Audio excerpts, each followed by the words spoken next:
Hey guys, tonight we're stepping back, way back, to a time when a bean wasn't just a bean, and a feather wasn't just, well, a feather. Imagine yourself beneath a vast, star-dusted African sky, the air thick, with the scent of distant cooking fires, and the faint murmur of a bustling marketplace. You're not just observing, you're there. You feel the fine, warm dust between your toes, hear the rhythmic sway of camel bells, and the hushed negotiations over precious commodities. This isn't your average history lesson. This is the kind of story that lulls you into a peaceful slumber, the kind that might just make you forget about that nagging to-do list for tomorrow.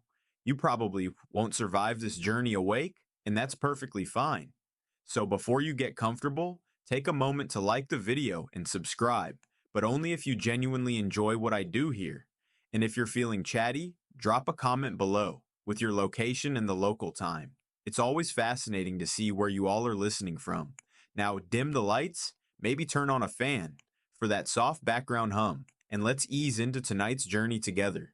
Tonight, you're journeying to ancient Ghana, not the modern nation you might find on a map today, but a powerful medieval empire that flourished in West Africa, roughly between the 7th and 13th centuries CE. This was a land of immense wealth, built almost entirely on one glittering commodity, gold.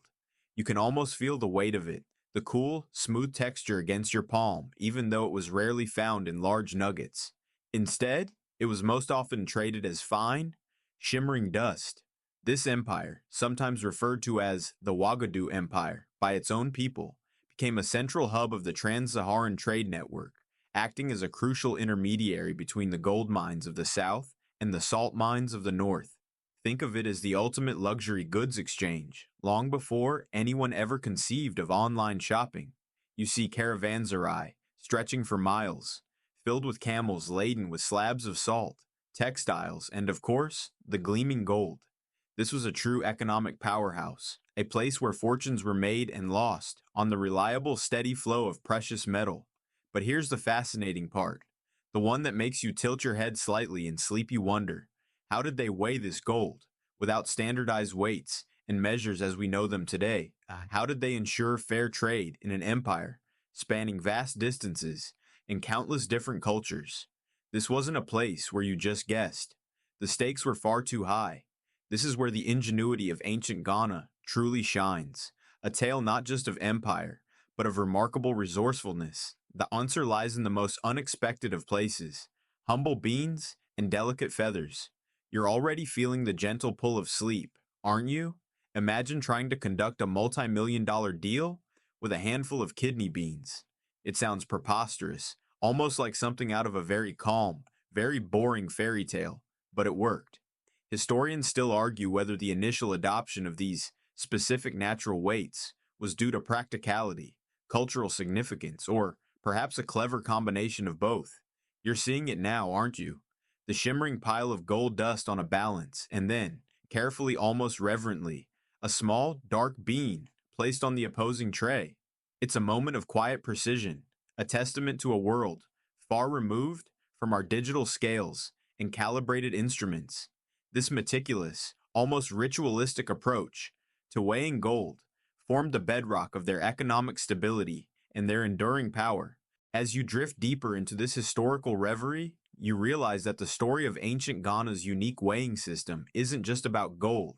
It's also about the surprising power of something as seemingly insignificant as a seed.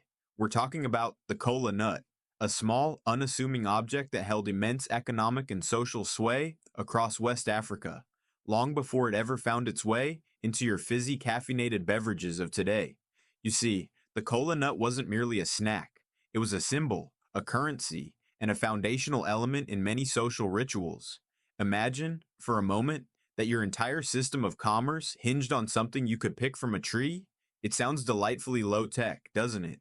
These nuts, primarily from the Cola acuminata and Cola nitida species, were chewed for their stimulating properties, offering a mild caffeine kick and suppressing hunger and thirst, perfect for long journeys across arid landscapes. Think of it as the original energy bar, but with a slightly more bitter aftertaste and a lot less artificial sweetener. But their utility extended far beyond mere sustenance. They were presented as gifts, used in marriage ceremonies, and exchanged to seal agreements. In many ways, they were a form of natural currency, easily divisible, and widely recognized for their value. This widespread acceptance made them an ideal candidate for use in a rudimentary but effective system of measurement. Now, you might be wondering, how does a cola nut relate to weighing gold? Well, these nuts, particularly the cola natita variety, exhibit a remarkable consistency in size and weight when dried. Not perfect, of course, but consistent enough to serve as a practical unit of measure in a society that lacks sophisticated laboratory equipment. You can almost picture a seasoned merchant, eyes narrowed in concentration, selecting a handful of nuts, each one seemingly identical to the last. This wasn't about scientific precision in the modern sense. It was about establishing a shared understanding, a common denominator in a world of diverse goods and varying values. Historians still argue whether the initial use of cola nuts as a standardized weight emerged organically from their widespread trade value or was a more deliberate innovation for gold measurement. It's a chicken or egg scenario for the sleepy historian. This adoption of natural units, like the cola nut, speaks volumes about the ingenuity of the people of ancient Ghana. They weren't waiting for the invention of the metric system. They were creating their own practical solutions based on what was readily available and universally understood. You can almost hear the soft rustle of dried cola nuts as they are poured from a small leather pouch onto a weighting scale, each one a silent affirmation of value. The simplicity of it is almost elegant, isn't it? No complex calculations, no elaborate machinery, just the reliable weight of a natural object, understood and accepted by all.